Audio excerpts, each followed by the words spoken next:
নমস্কার। প্রথমে এসআইআর, তারপরে অন্নপূর্ণা যোজনা এবং এখন একটি নতুন ঝামেলা অ্যাড হয়েছে, সেটা হলো সেন্সাস মানে জনগণনা। হ্যাঁ বন্ধুরা, ঠিকই শুনেছেন, জনগণনা নিয়ে কিন্তু ইতিমধ্যেই কিন্তু অনেক তোলপাড় শুরু হয়ে গেছে।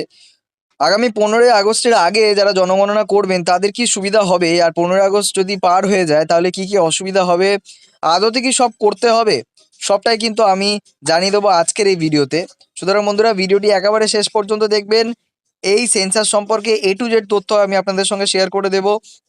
সুতরাং ভিডিওটি একেবারে শেষ পর্যন্ত দেখবেন, কোনো তথ্য মিস করবেন না। আর আমাদের চ্যানেলে যদি আপনারা নতুন হয়ে থাকেন তাহলে অবশ্যই করে বলবো আমাদের চ্যানেলটিকে সাবস্ক্রাইব করে বেল আইকনটা প্রেস করে রাখুন, যাতে ফিউচারে কোনো রকমের আপডেট মিস না যায় আপনার থেকে। তো দেখুন, পরিষ্কার করে বলি বন্ধুরা, যে জনগণনা, যে ডিজিটাল জনগণনা, ঠিক আছে, তার সম্পর্কে যা কিছু নির্দেশিকা, গুরুত্বপূর্ণ তথ্য রয়েছে, সবকিছু কিন্তু আজকের আমি কভার করবো এই ভিডিওতে। ওকে, তো চলুন এক এক করে আমরা পুরো বিষয়টা ভালো করে বোঝার চেষ্টা করি। দেখুন, পরিষ্কার কথা হচ্ছে কি, আজকে আমরা কি কি জানবো। দেখুন, পরিষ্কার কথা হচ্ছে কি, জনগণনা নিয়ে বর্তমান বিভ্রান্তি ও সত্যতা জানবো। কি কি তথ্য সংগ্রহ করা হচ্ছে জনগণনার সময়, যদি আপনার বাড়িতে ইনকোয়ারি অফিসাররা আসে, আপনার থেকে কি কি তথ্য নেওয়া হবে, সবটাই কিন্তু জানতে পারবেন। এছাড়া জনগণনা কেন করা হচ্ছে, কারণটা কি, এরপরে এর ফলে সাধারণ মানুষের কি লাভ হবে বা কি সুবিধা, সেটাও কিন্তু আপনারা জানতে পারবেন। এছাড়া অনেকেই বিভ্রান্তিতে আছেন যে অনলাইনে তো আমি করতে পারছি না, অফলাইনে কিভাবে করা সম্ভব না, পুরোটাই অনলাইনে করতে হবে। এই নিয়ে কিন্তু একটা বিরাট বিতর্কের জায়গা কিন্তু ইতিমধ্যেই রয়েছে। সবটাই কিন্তু আজকে কভার করব আজকের এই ভিডিওতে। তো প্রথমে এই গুজবের ব্যাপারটায় আসি। বর্তমান যে অবস্থা এবং বিভ্রান্তি, সেটা একটু দেখুন। প্রথম কথা হচ্ছে কি, অনেকেই বলছেন যে এটি সাধারণ মানুষের ব্যতিব্যস্ত করার জন্য রাজনৈতিক কোনো চাল। অনেকেই বলছেন 15 তারিখের মধ্যে অনলাইন জনগণনা করা বাধ্যতামূলক। অনেকেই আবার ক্লেম করছেন যে সার্ভে করতে এলে অনলাইন এন্ট্রির এসিআইডি ডকুমেন্টস হিসাবে দেখানো বাধ্যতামূলক। এই যে বিষয়টা, যেটা মার্কেটে ঘুরে বেড়াচ্ছে, এটাও কিন্তু মোটেই সত্য নয়। হ্যাঁ বন্ধুরা, ঠিকই শুনেছেন, এটি সমস্ত দেশের মধ্যে একটি স্বাভাবিক এবং প্রয়োজনীয় প্রক্রিয়া। সুতরাং এই যে রাজনৈতিক চাল হিসাবে অনেকে এটাকে গণ্য করছেন, এটা কিন্তু মোটেও বিষয়টা একেবারেই ওরকম নয়, ঠিক আছে। এবং অনলাইনে করা সম্পূর্ণ ঐচ্ছিক, কোনো বাধ্যবাধকতা নেই। কেউ যদি অনলাইনে করিয়ে থাকে, তার মানে সে সরকারি আধিকারিকদের কাজকে এক ধাপ এগিয়ে রাখছে, ঠিক আছে। সুতরাং যদি কেউ করতে পারে করে নিল, না করতে পারলেও কোনো বাধ্যবাধকতা নেই। ইনকোয়ারি অফিসাররা এসে আপনার বাড়িতে এসে কাজটা করে নিতে পারে, ঠিক আছে। এসিআইডি না থাকলেও সরাসরি তথ্য সার্ভারে অংশগ্রহণ করা যাবে কি? অবশ্যই যাবে, ঠিক আছে। তার কারণটা হচ্ছে কি, অনলাইনে কোনো বাধ্যবাধকতা নেই, যদি আপনার মনে হয় আপনি করতে পারেন। আচ্ছা, এবারে আপনাদেরকে বলে রাখি যে কী কী গুরুত্বপূর্ণ তথ্যগুলো সংগ্রহ করা হচ্ছে একজন সাধারণ মানুষের কাছ থেকে। দেখুন, জনগণনার যে মূলত তিনটে বিভাগে তথ্য সংগ্রহ করা হচ্ছে। একটা হলো আপনার ডেমোগ্রাফিক তথ্য, একটা শিক্ষা ও অর্থনীতির তথ্য, আর একটা জীবনযাত্রা সম্পদের তথ্য। ডেমোগ্রাফিক তথ্যতে কি, বয়স, জেন্ডার জানা হচ্ছে, বৈবাহিক অবস্থা জানা হচ্ছে, মাতৃভাষা জানা হচ্ছে এবং জন্মস্থান জানা হচ্ছে। শিক্ষা অর্থনীতির ক্ষেত্রে কি, সর্বোচ্চ শিক্ষাগত যোগ্যতা কত রয়েছে, কর্মসংস্থান এবং পেশা কী রয়েছে, আয়ের সীমা কত রয়েছে, সবটা কিন্তু জানা হচ্ছে। এছাড়া জীবনযাত্রা সম্পদের ক্ষেত্রে বাড়ির ধরন, বাড়ির সংখ্যা, বিদ্যুৎ আছে কি না, জল আছে কি না, ইন্টারনেট কানেকশান আছে কি না, শৌচাগারের সুবিধা আছে কি না, এই সবটাই কিন্তু জানা হচ্ছে।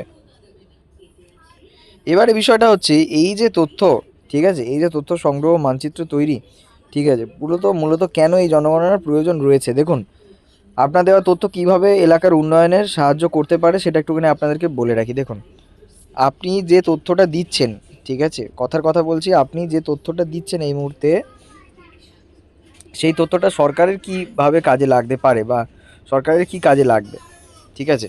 মূলত দেখুন, এই যে তথ্য, এই তথ্যের ভিত্তিতে কিন্তু সরকার আপনার কিন্তু পরবর্তীকালে উন্নয়নের দিকটা বিবেচনা করে দেখবে, ঠিক আছে।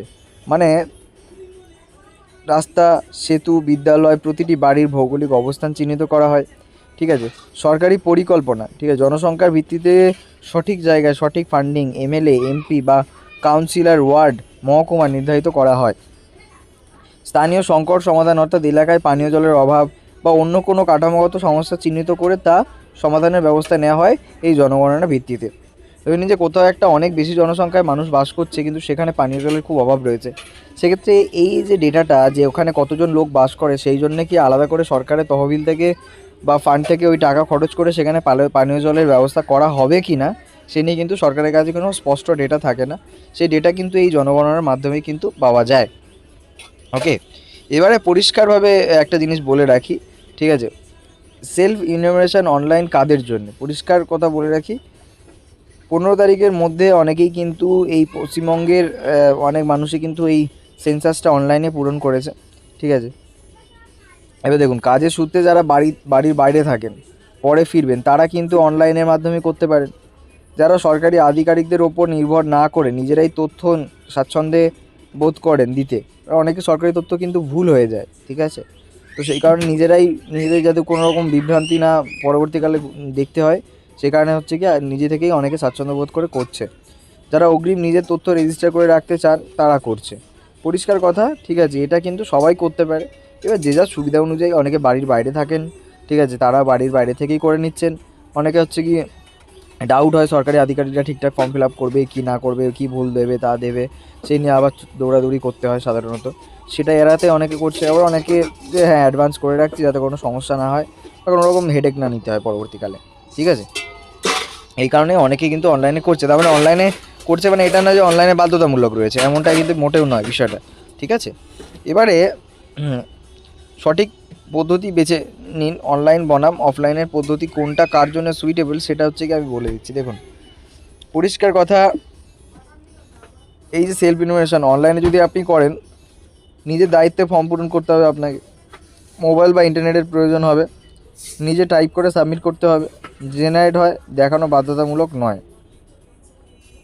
ঠিক আছে। এটা কিন্তু মানে অপশনাল, কেউ করতে পারে নাও করতে পারে। ঠিক আছে। এবার অফলাইনে যদি কেউ করে, সরকারি আধিকারিকদের দ্বারা ফর্ম পূরণ হবে, কোনো মোবাইল বা ইন্টারনেটের প্রয়োজন নেই, মৌখিকভাবে উত্তর দেওয়া যায় এবং প্রয়োজন নেই আর কিছু অন্য কিছু। ঠিক আছে। ওকে, তো সেই কারণেই হচ্ছে কি কথা, অনেকে যদি করতে চায় করতে পারে, সে করে নিক, আর না হলে এটাই ডিফল্ট পদ্ধতি অফলাইনটা। ঠিক আছে। এবারে অনেকেই জানতে চেয়েছেন যে এই যে আমাদের সেন্সাসে কি ভুলভাল তথ্য দিলেও কি চলে যাবে? ঠিক আছে, মোটেও কিন্তু ব্যাপারটা একেবারে নয়। তথ্যের মিল থাকাটা কিন্তু একেবারেই বাধ্যতামূলক। একটা কথা বলে রাখি, প্রকল্পের সাথে মিল রাখতে হবে, অর্থাৎ জনগণনা দেওয়ার তথ্যের সাথে আপনার অন্যান্য সরকারি প্রকল্পে যেমন অন্নপূর্ণা যোজনা বা তথ্যের মিল থাকতে হবে, কারণ ওটাকে কিন্তু যাচাই করা হবে এক কথায়। ঠিক আছে। এবং এছাড়াও ঠিক আছে, অনেক সময় দেখা যাবে যে এই যে তথ্য অনেকে কি করে জানেন তো, অনেকে হচ্ছে কি ভুলভাল তথ্য দিয়ে দেন এবং পরবর্তীকালে তাদের সমস্যায় পড়তে হয়। ঠিক আছে। সেটা যেন আপনার না হতে হয়, সেই কারণে ভুলভাল তথ্য একেবারেই দেবেন না। ঠিক আছে। মানে বাড়ি যেরকম আছে সেরকম দেবেন, যা কিছু আছে পুরো সত্যতার সঙ্গে, পুরো ঝুঁকিপূর্ণভাবে কিন্তু হচ্ছে কি আপনাকে ভবিষ্যতে যেন ঝুঁকি না পড়ে, ঠিক আছে, ঝুঁকি যাতে এড়ানো যায় সেই কারণেই বলছি, একদম সঠিক তথ্যটা কিন্তু আপনাকে দিতে হবে। দেখুন, পরিষ্কার কথা বলে দিচ্ছি, দেখুন এটা একটি স্বাভাবিক প্রক্রিয়া, কোনো রকম রাজনৈতিক কিছু নেই। ঠিক আছে। অনলাইনে ফর্ম ফিল আপ বাধ্যতামূলক নয়। ঠিক আছে। সত্যতা যাচাই করাই হচ্ছে কি মূল লক্ষ্য এই প্রকল্পের। সুতরাং আমি বলে দিচ্ছি, সরকারি আধিকারিকদের সঙ্গে সবসময় কোঅপারেট করুন। আপনারা পারলে নিজে যদি সেন্সাস পূরণ করতে পারেন অনলাইনে করে ফেলুন, কারণ এটা এন্ড অফ দ্য ডে হচ্ছে কি আমাদেরই ভালোর জন্যে। ঠিক আছে। সুতরাং সরকারকে আমাদের ভালো করতে এক প্রকার সাহায্যই করা বটে, একটু হেডেক হলেও সেটাকে আমাদেরকে কনসিডার করতে হবে, কারণ শুধুমাত্র ভারতবর্ষে নয়, পৃথিবীর যে কোনো দেশে কিন্তু এই কাজটা হয়। ঠিক আছে। তো বন্ধুরা, এখানে ভিডিওটা আজকে শেষ করছি। আশা করি আপনাদের ভিডিওটি ভালো লেগেছে। যদি ভালো লাগে তাহলে অবশ্যই লাইক করে দেবেন, চ্যানেলকে সাবস্ক্রাইব করে বেল আইকনটা প্রেস করে রাখবেন, যাতে ফিউচারে আপডেটগুলো কোনো মিস না যায়। আর আপনি কোন এলাকা থেকে ভিডিওটি দেখছেন অবশ্যই আমাদেরকে জানাবেন কমেন্টে, যাতে করে কোনো স্পেসিফিক কোনো তথ্য আপডেট আসলে আমি যেন আপনাদেরকে কমেন্টে জানিয়ে দিতে পারি। চলুন, till then, tata, bye bye, take care, ভালো থাকবেন।